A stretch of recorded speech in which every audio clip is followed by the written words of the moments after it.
Hey everybody, you're watching We the Fandom, where we discuss comic books, pop culture, and the fandom experience. If you enjoyed this video, please hit that like button and subscribe to the channel to see more content.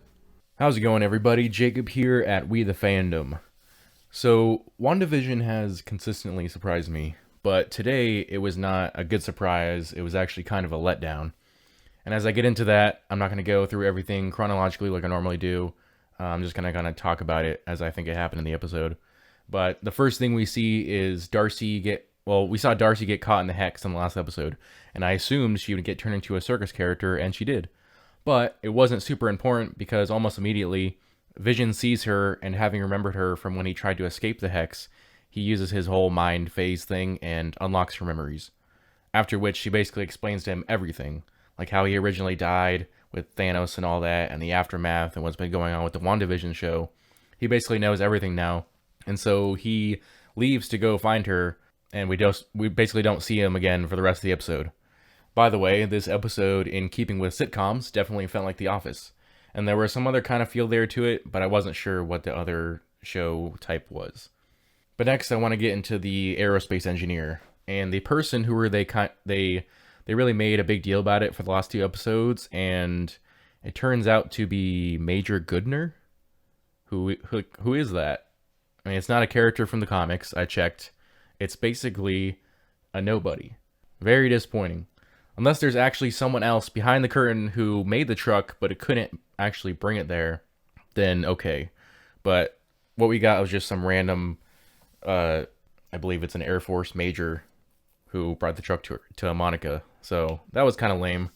And by the way, the truck actually fails. It doesn't make it through the hex barrier. Monica has to go into the hex just wearing a spacesuit, and she gains her photon powers.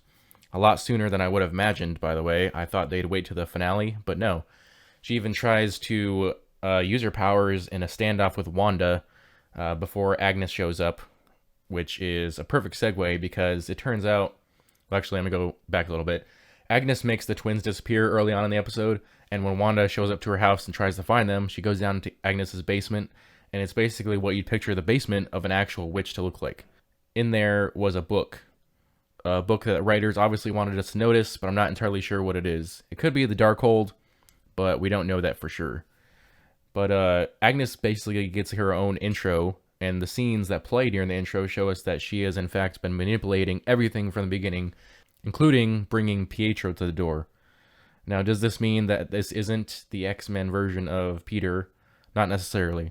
The episode's commercial was for a fake antidepressant called Nexus, and Nexus, I'm almost positive, referencing the Nexus of all realities in Marvel Comics, which is a gateway used for traversing the multiverse.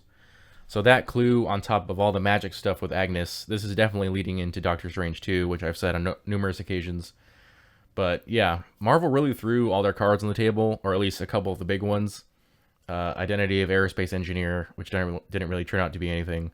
Identity of Agnes, even though we still don't know her motives. And we still don't know exactly who or what Quicksilver is, but we do know that he's working with Agnes. There's also still the potential for a bigger villain behind the scenes, as there continues to be Easter eggs for the characters Mephisto and Nightmare.